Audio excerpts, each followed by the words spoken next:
Welcome to North Country Politics, episode number 8. A little different format today. We're going to talk about a very big local issue happening. Representative Arnie Davis, my usual co-host, is out, well, who knows where he is. He's AWOL today. And we're very pleased and lucky to have a special guest. We have County Administrator Mark Brady with us. And we're going to talk about the potentially new nursing home coming into the North Country to replace our hospital in Stewartstown. And it's a very complicated issue, and there's a lot of moving pieces, but it's very exciting at the same time. So I think to start, Mark, we really have to start at the Barry Dunn report. And if you don't mind, tell us what the Barry Dunn report is. Sure. Thanks. It's good to be with you, Representative. I'm missing Representative Davis, but that's all good. We'll make it work. Look, I think that, so the Barry Dunn report, so let me preface it a little bit. When I came back home to come back and become the county administrator, I wanted to come back to COAS. That's really the only place I wanted to come. And, I spent so much of my life here, raised partly here, certainly. We're from Jefferson, the Brady family from Jefferson. And, when the commissioners hired me, and with all my experience and stuff, it was like, Mark, come help us deal with some of the real issues that we have to deal with, okay? Not that they weren't before, but there's just, And so when I got here to run the county, and I love dealing with the unincorporated places, by the way. I think it's what makes us so unique, and it's great. So you look at our budget. Look, we're mandated. You know this. You approve the budgets. We constitutionally, we operate, some of the county does at the county level, some of the most costly government services you have to provide. And it's health care. In the case of us, we have 2 nursing homes, and there's a reason why we have 2 nursing homes, and we're the only county that does, and then a correctional facility, et cetera. So that's like really costly stuff. That's not like, and we all know that in West Stewartstown that we have a very old facility, a facility that's in a depression area. It's going on a 100-year-old building.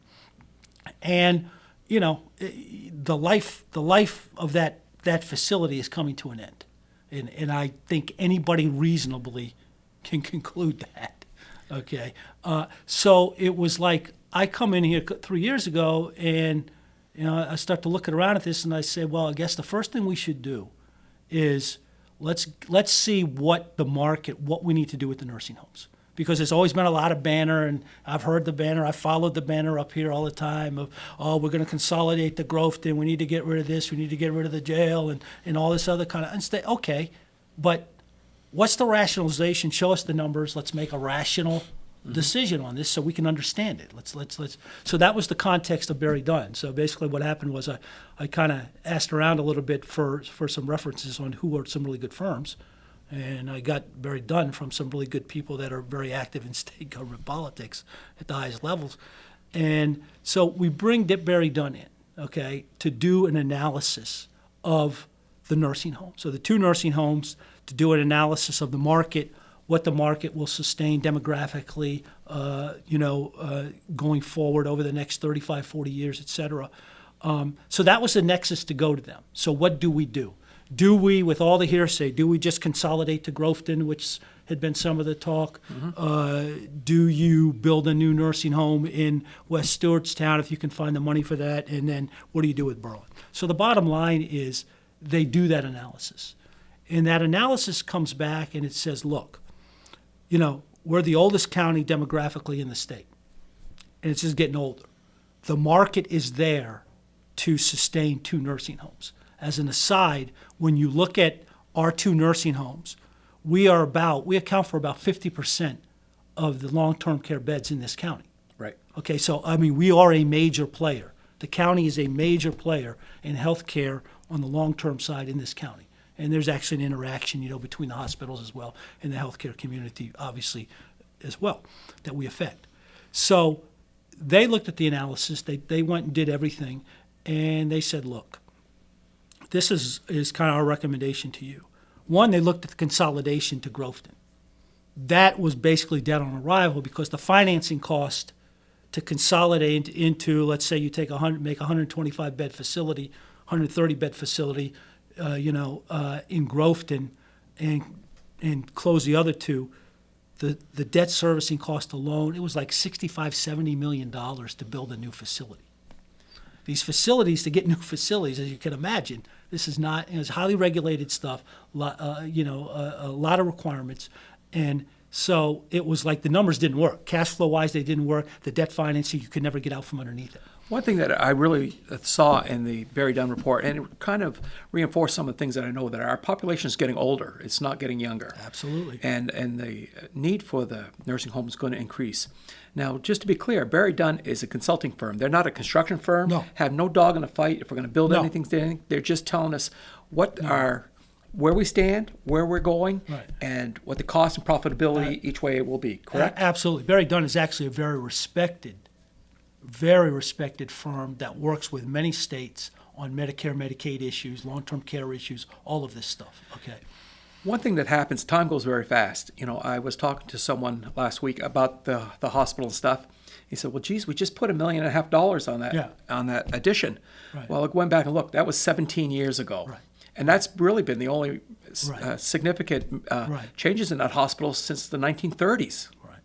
Yeah. So not to interrupt, so go ahead No. and... So they say Grofton is dead, and then they looked at, you can clearly demographically support 2 nursing homes in this county.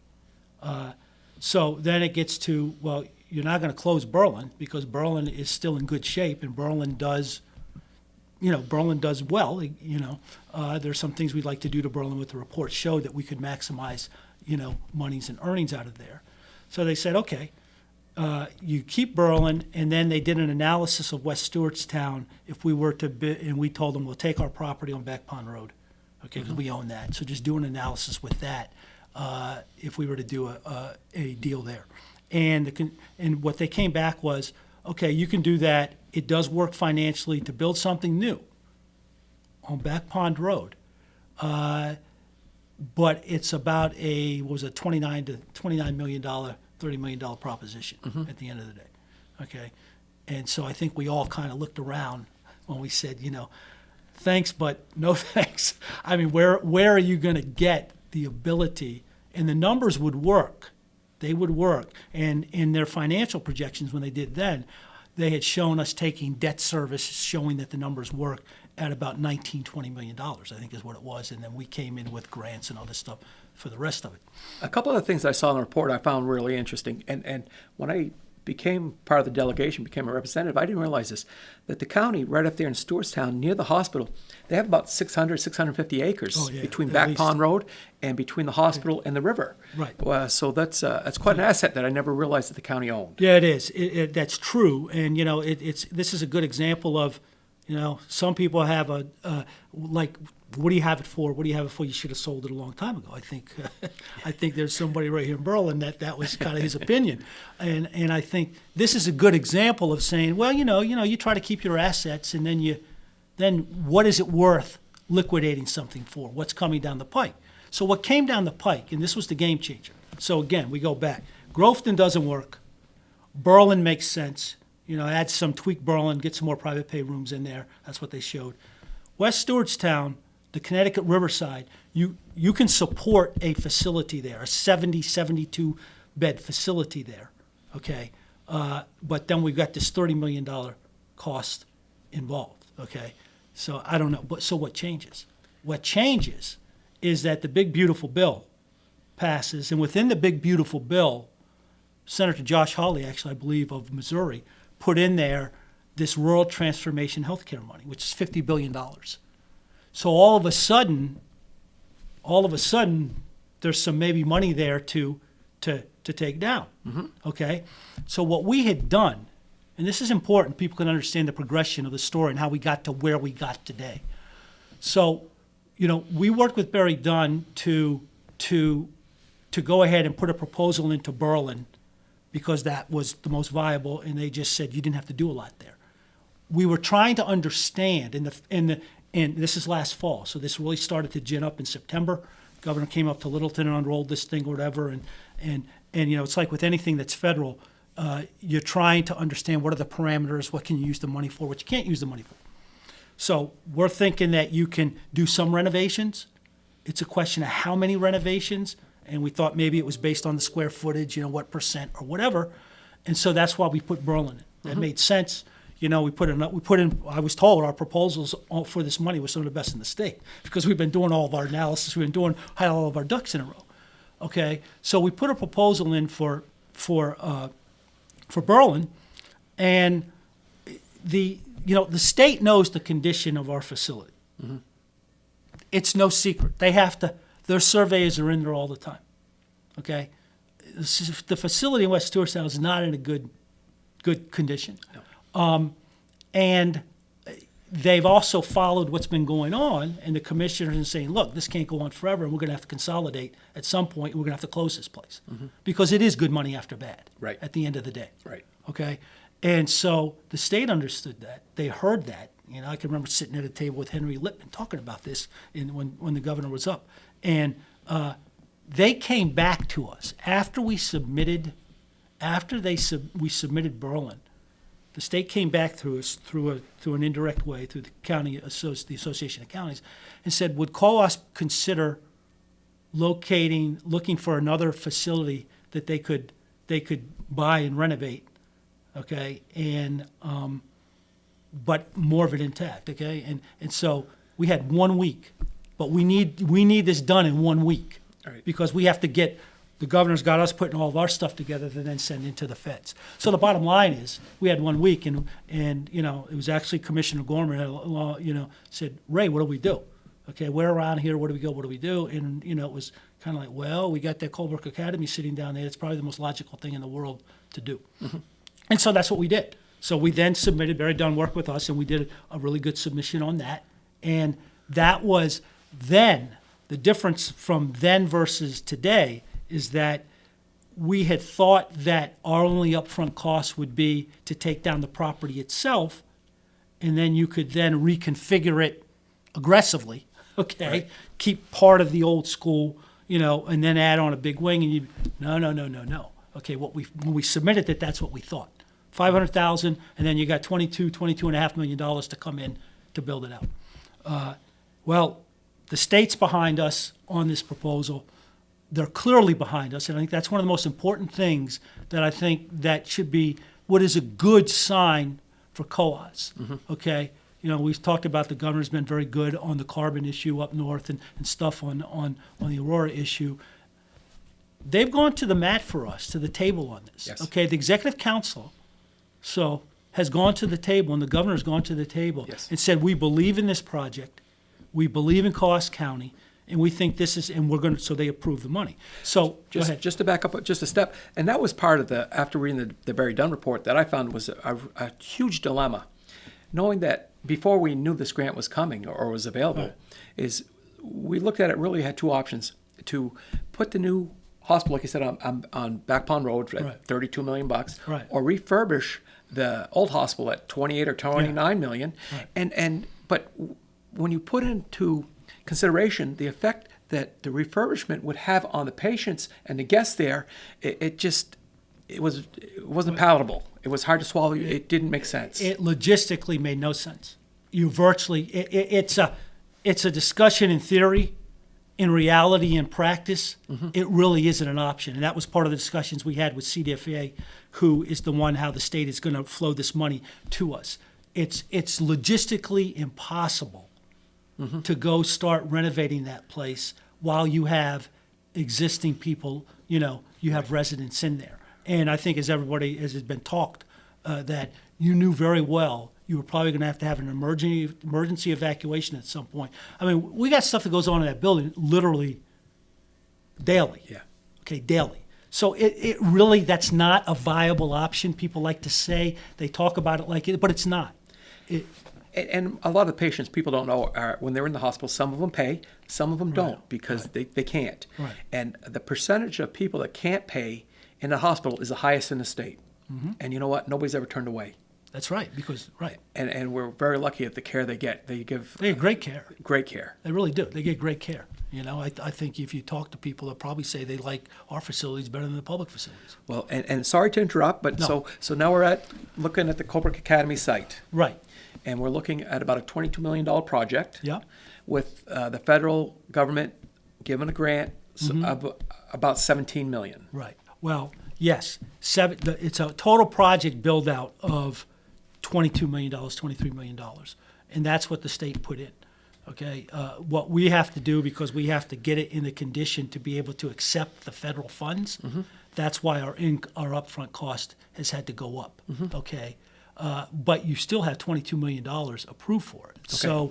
So it's actually, I think, as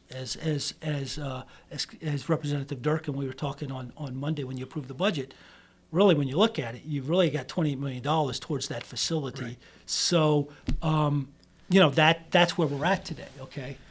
Having a facility like that, if it's built with modern amenities and efficiencies, is it possible to take our nursing home from continuously running in the red and make it run in the black? Is that possible? I think it is.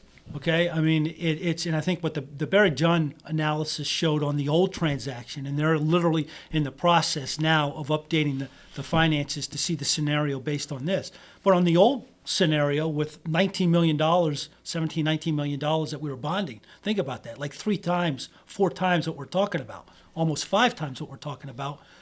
You could still get efficiencies, and you would take it from I want to say it was a negative 150 that you're losing a day to up to $50 in the plus column at the end of the day. Wow. So if I remember right, so they're updating these projections, but I think the fundamental point is, and this was Barry Dunn's point, okay, that you will get operational efficiency. You have to get out of that facility. That facility is just, it doesn't work in today's healthcare climate. So you get out of that facility, you get operational facilities alone, but then what you do, that facility is also inhibiting your ability to keep your occupancy rate up. So you're not just cutting costs on the cost side, you're also increasing the other side of the balance sheet on the revenue side by being in a new facility. Okay, and that's what you're getting. I mean, you're getting, for all intents and purposes, a facility when we purchase a shell. And as we've talked about this and thought about it, I think of some of the ancillary issues that are going to be with doing that. I look at one of the positives. I think that if the home is in Colebrook, it's very close to the hospital for emergency care if any of the patients or residents need it. I also look at the patients that are able to get around. Right. They're going to be able to walk to town, grab a coffee, grab a newspaper, and it's going to be convenient. Right. I also look at it in Stewartstown, and depending on what happens to the property and the facility, and I know that Representative Gorman and yourself have been talking with Bino Lamontagne about getting some business possibly interested in that building. If that gets back on the tax roll, that's going to reduce the property taxes for the people of Stewartstown. Absolutely. If we sell that property, whatever we do with it. Yeah. And at the same time, it's going to help offset our upfront costs in the hospital. Right. So the question is, looking at the hospital is the biggest employer in the town of Stewartstown. Do you, way everything looks like it's going to be configured and stuff, do you see anybody losing their job? No, I mean, I think that's part of the point, and the commissioners have been very vocal about that, of wanting to preserve those jobs. And I will tell you, this is the significance of this, the significance of doing this transaction. So, you remember on Monday, I kind of mentioned some of those numbers. I also went to our economists we've used to do a strategic plan for us.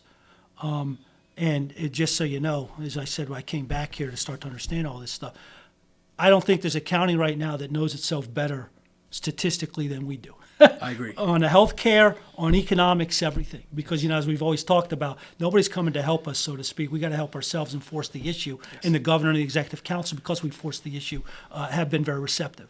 But with that said, so they, the analysis that they did of the nursing home is that based on our average wage and how many employees, et cetera, you lose, if the nursing home goes away, you lose little over $8 million a year in wages to the area.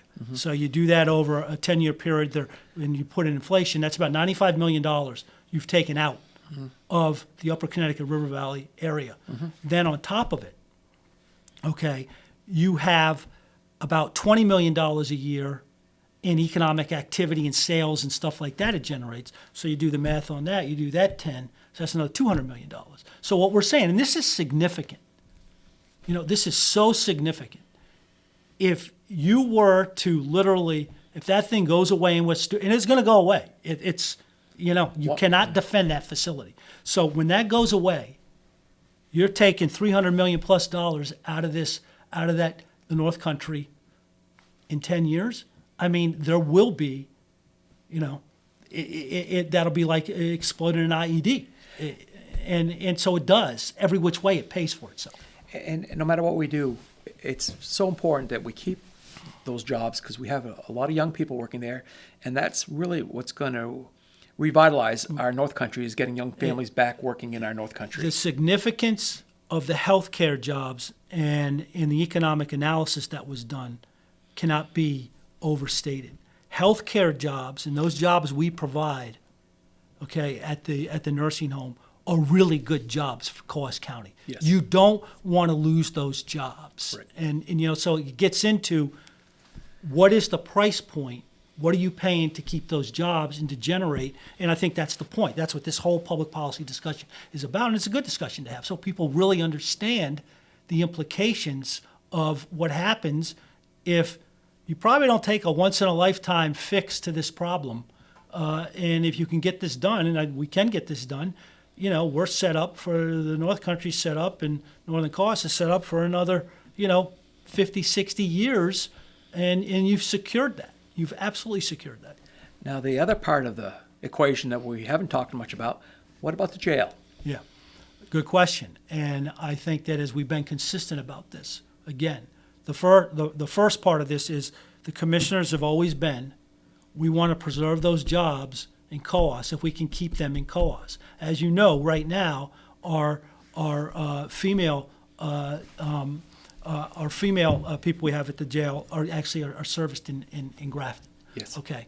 So what does that mean to keep it? How do you keep it? You're not going to go build a new jail. Right. I mean, again, it's regulatory that would be exorbitant. You just saw what the executive council did on the contract Right. for what the state wants. I mean, they didn't want to let them spend that money on the contract, to figure out who can build it and how much. And it's interesting, and it was I want to say it was Commissioner Tabars that talked about this, but when the state was building the new prison in Berlin, 22 years ago, I remember I was in the legislature when that was all starting to go down with Craig Benson. There was apparently an understanding. I think Fred King and Robert had worked with the state to have our jail basically go there and take a wing. And then apparently at the last minute, the state decided they didn't want to do that. Mm-hmm. And I think everybody then thought it made perfect sense. And it does, And I'll tell you another reason why it does. When 70, 80% of the people in there coming from Berlin, as an aside, it even makes more sense. Sorry, Berlin, about that. But so that was always part of the plan. It went away. And you went through all the sentencing reform and stuff with some crazy stuff and, whatever, and everybody's saying, what are you going to do with the jail? Well, those negotiations are back on right now. Mm-hmm. I think the state recognizes that this does make sense. And let me be really clear that the state wants those correctional officers. And that's what I just said to somebody the other day. Those guys, they could jump now from us and go work over there if they've got a job. Yes. Okay, all right. And I know what is the deal, and we're, from our perspective, we're now probably a little bit on a fast track to see if we can get this done with the state. But the state wants the correctional officers. I think the money is I think that's not the tough part of this. It's the correctional officers, and do they want this opportunity to go there? And we've preserved the jobs in Coos. And I don't know if you saw, I saw something recently. The highest paid state employee is a guard at the Berlin jail. Absolutely, it is. Because of the overtime he gets. It is. It's huge. Right. And I know that we've talked a little bit and trying to put a package together for those officers to make it a little more palatable to travel to Berlin. Exactly. And we'll continue to do that. But I think that's something that's definitely not on the back burner. That's something that's going to be taken care of. No, it's not. And just to be, so if anybody's listening to this, it's not at all. It's we've always had this plan, as this has kind of evolved over the last 6-7 months for sure. Okay, and it's just kind of unfolding it and following through with it. But we know the concerns of the correctional officers. We want to preserve the correctional officers in COAS, and we should be getting down, hopefully, sooner to being able to say exactly what that means. When we were at the meeting the other day, County Treasurer Sue Collins, Yep. who we all know in the North Country is as good in numbers and Yeah. taxes as I'm anybody a out there. successor to her, right? Yeah, she had my job for a long time. And we talked about it, and I figured out, because it comes down to dollar and cents. Right. So I looked at my house, and if you folks know me, I have a very average house in Colebrook, nothing special, but average. Right. And I looked at it, and what's my tax implication? I mean, that's the big question. Right. And on my house, my tax implication was $1.60 a month. Right. $1.60 a month. So we're looking at about $19 a year to have a brand new facility for our elderly and our most needy citizens. And I'm willing to pay $19 a year. Yeah, absolutely, and that's on one side of this equation, okay. And I would, and as I think Councilor Kenny was very vehement about this part of the discussion about you got to make sure that COAS isn't biting off is this onerous on COAS, and it's not. And I think so. You're absolutely correct. Just on the hard numbers, the hard numbers, and as Representative Tierney kind of summed it up pretty good on Monday. It was like, we believe right now we're doing an analysis of this will affect our bed rate, our Medicaid rate, in a positive way. Right. Because we're leaving money on the table right now because we got that old building, we're not doing anything there or whatever. So our bed rate will go up. So we will generate more revenue based on this. We believe, cautiously optimistic, we're thinking that the interest is basically absorbed. So then it's like you got to pay back a principal, and I think our objective here is looking to really only have to bond $4 million over a long term, and we can talk about the assets, or we can if you want to, on the other $2 million difference. That's just a short term hit, I think. So if you do $4 million over 20 years, and I think that's what Sue had done. I think you've done that calculation, and Jim and Representative Tierney said. And let's not kid each other. If you had a 20-year bond, the principal's a $250,000 a year. Right. But in the county budget, it's less than half of 1%. Yeah, it's not a big number. No. When you look at the big picture. No, it's not. As Jim said, you're going to take $4 million and pay it back over 20, 25 years and over 35,000 people. Right. But here's the other side of the equation, okay? Think about if you lose the $8 million a year, those numbers we just went through. You lose the $20 million in economic activity. You lose $300 million over 10 years. Do you think your tax rates, when you lose that, aren't going to go up on the other side? Oh, you better believe they are. And that's the point. With this transaction, with this deal, you are protecting that. You're right. You are absolutely protecting. And we all think, from an economic development perspective, getting this into Colebrook makes so much sense. And from a Colebrook perspective, that comes to Colebrook, that piece of property comes off the tax rolls. But we feel that the economic benefit is huge compared to what the benefits we're going to get from taxes. So we're very welcoming for it. Absolutely. And I think the flip side to West Stewartstown is that they should be starting to get some property back on the tax rolls. Yes. And to go to the other point about talking with Vina Lamontagne, and I think there is value to when that facility is all empty. That's not a zero-sum game. It's not, it's just a demolition. It's not a cost at all, I don't think. And this is precipitating us to accelerate that, looking at that as well. And one thing I want to just make very clear is that, Mark, you as the county administrator, Sue Collins as the treasurer, the delegation, which is the North Country representatives, the commissioners, we work very hard and we're very conscientious on our budgets.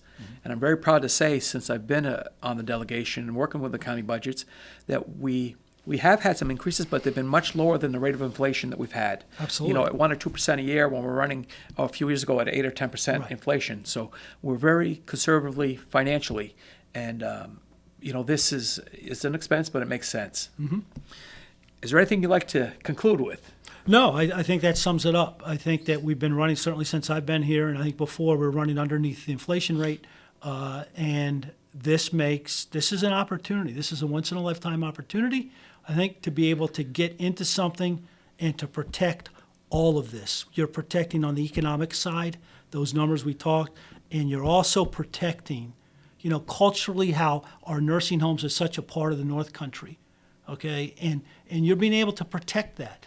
And yes, you can put a price on that, so to speak. You can, and I think it should work. There'll be some ups and downs, but Yeah.